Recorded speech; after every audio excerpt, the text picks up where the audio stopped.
अगर आपकी याददाश्त चली जाए तो क्या आप किसी पर ट्रस्ट कर सकते हो? आज की हमारी मूवी द सीक्रेट ऑब्सेशन ये 2019 की मिस्ट्री हॉलीवुड मूवी है। ये इसी थीम पर बेस्ड है। वीडियो स्टार्ट करने से पहले मैं आप सबसे रिक्वेस्ट करना चाहता हूँ, आपको वीडियो अच्छा लगता है तो प्लीज़ इस वीडियो को लाइक कर दीजिएगा, कमेंट भी कर दीजिए, जिससे चैनल को बहुत सपोर्ट मिलता है। अब बिना किसी देरी के एक्सप्लेन स्टार्ट करते हैं।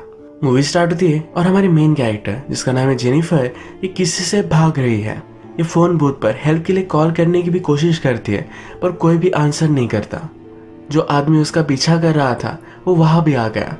वो भागते भागते फिर एक पब्लिक वॉशरूम में आ गए। जेनिफर ने बहुत ही चालाकी से जो आदमी उसका पीछा कर रहा था इसे बाथरूम में बंद कर दिया। वो फिर भागते भागते अपनी गाड़ी तक आती है। गाड़ी उसने स्टार्ट की और बारिश आ रही थी, इसी वजह से उसकी गाड़ी धंस चुकी थी। उसका पीछा करने वाला अब बाहर निकल चुका था। जेनिफर जल्दी से गाड़ी से बाहर निकली और वो भागने लग गई। भागते भागते रोड पर उसका एक्सीडेंट हो गया। लोगों ने उसे हेल्प की और हॉस्पिटल में उसे एडमिट किया गया। जब वो घायल थी तो अपने हस्बैंड के साथ उसकी जो भी मेमोरीज थी ये सब उसे याद आती है। उसकी सर्जरी वगैरह स्टार्ट होती है और थोड़ी देर में उसका हस्बैंड जिसका नाम है रसल ये वहां पहुंचता है। रसल ये हमारा और एक मेन कैरेक्टर है। रसल को एक नर्स आकर कहती है आपकी वाइफ के ब्रेन में बहुत ही ज्यादा इंटरनल ब्लीडिंग थी, इसी वजह से शायद उसे कुछ भी याद नहीं आएगा। सर्जरी होने के बाद सुबह हो गई पर जेनिफर को अभी भी होश नहीं आया। रसल उसके पास आता है, कहता है कुछ भी हो मैं तुम्हारे साथ हूँ, हम मिलकर इसका सामना करेंगे। नेक्स्ट सीन में हम डिटेक्टिव फ्रैंक को देखते हैं। ये जेनिफर की केस का डिटेक्टिव है। फ्रैंक के डॉटर का आज बर्थडे था तो उसके लिए वो गिफ्ट बाय कर रहा था। इसके बाद वो रसल से मिलने के लिए आया। वो रसल से पूछता है जेनिफर घर से इतनी दूर रात में कर क्या रही थी? रसल कहता है कि वो ग्रोसरीज लेने के लिए गई थी। 1 घंटा हो गया तो वो वापस नहीं आई।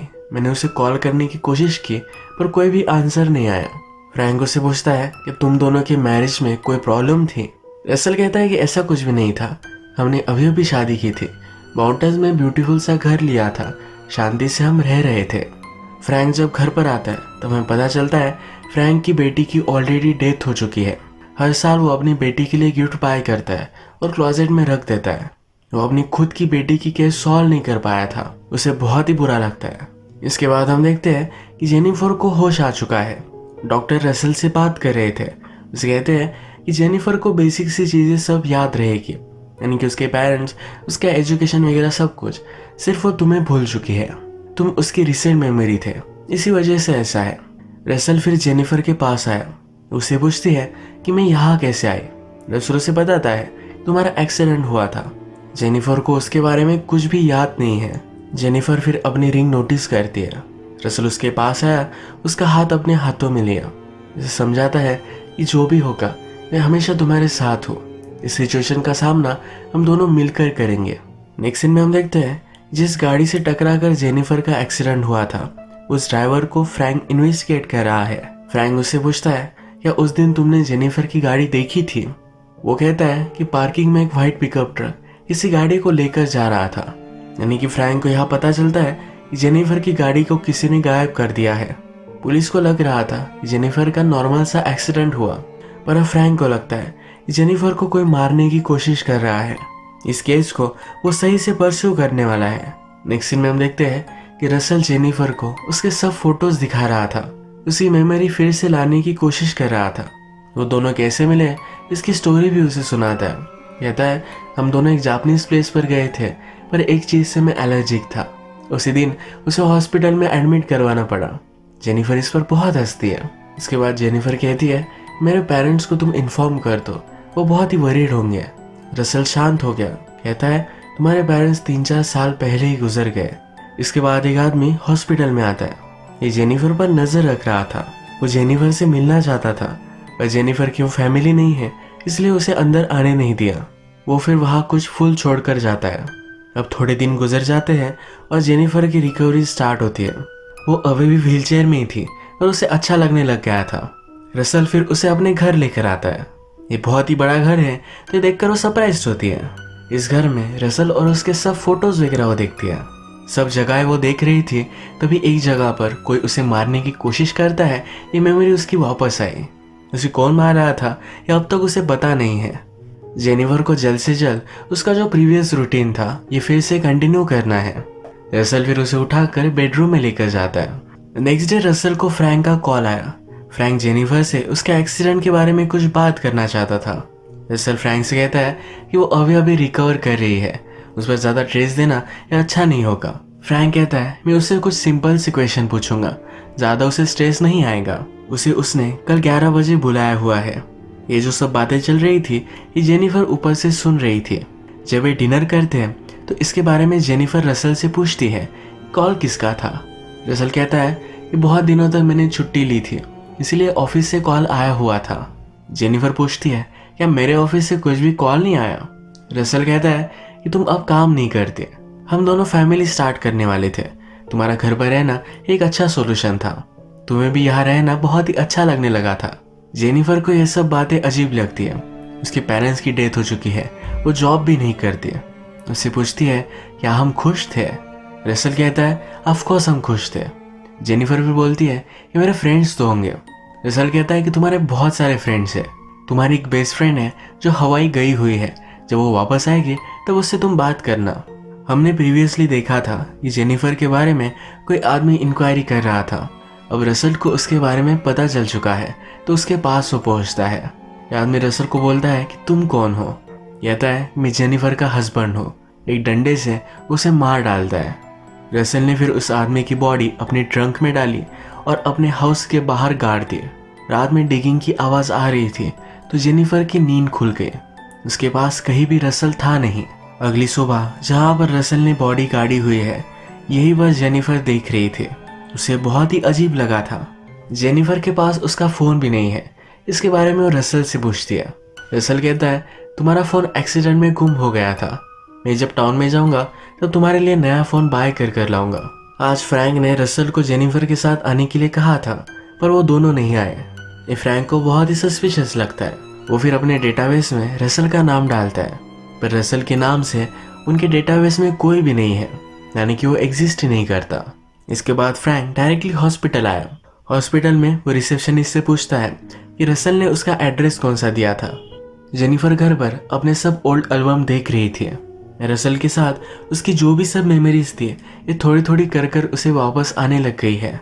एक फोटो में वो बहुत ही अजीब सी चीज़ नोटिस करती है। रसल के फोटो में हेयर्स वाइट है पर उसके मिरर रिफ्लेक्शन में ब्लैक दिख रहे हैं। उसे बहुत ही सस्पिशियस लगा। वो नीचे आई और रसल के सब फोटोज देखने लग गए। उसका लैपटॉप भी चेक करने वाली थी तभी रसल वहां पहुंच गया। उसने उसके लिए नया फ़ोन बाय किया है। यहाँ इस फ़ोन में कोई भी रेंज भी नहीं है। वो पूछती है तो रसल कहता है कि हम माउंटेन्स में हैं, यहाँ यही प्रॉब्लम होता है। फ्रैंक ने हॉस्पिटल से रसल का पता निकलवाया है। वो जब उस पते पर पहुंचता है तो रसल वहाँ कहीं भी नहीं रहता, यहाँ पर कोई और ही रहता है। रात में जब जेनिफर और रसल सो रहे थे तो रसल उससे कहता है कि स्लोली तुम्हारी सब मेमोरीज वापस आएगी। हमारे पास बहुत सारे दिन हैं न्यू मेमोरीज बनाने के लिए। वो आज रात जेनिफर के साथ इंटीमेट होना चाहता था पर जेनिफर को कोई उसे मारने की कोशिश कर रहा है, इसकी मेमोरी वापस आई। वो डिस्टर्ब हो गई। उसके साथ वो आज रात इंटीमेट नहीं होना चाहती थी। इस पर रसल चिढ़ गया। कहता है मैंने तुम्हारे हर वक्त साथ दिया है, पूरी रिकवरी में मैं बहुत ही पेशेंट था, तुम मुझे इस तरह से क्यों ट्रीट कर रही हो। गुस्सा होकर वहां से चला गया। बाद में हम देखते हैं कि रसल ने जेनिफर के बेडरूम में भी कैमरे लगाए हुए हैं। तो क्या कर रही है क्या नहीं ये सब वो देख सकता है। फ्रैंक को अब रसल के बारे में कुछ भी लीड्स मिल नहीं रही तो हॉस्पिटल में फिर से कॉल करता है। वहाँ के पार्किंग लॉट के सिक्योरिटी फुटेज वो निकालने के लिए कहता है। जब उसे मिल जाता है तो नोटिस करता है कि रसल के पास व्हाइट पिकअप ट्रक है।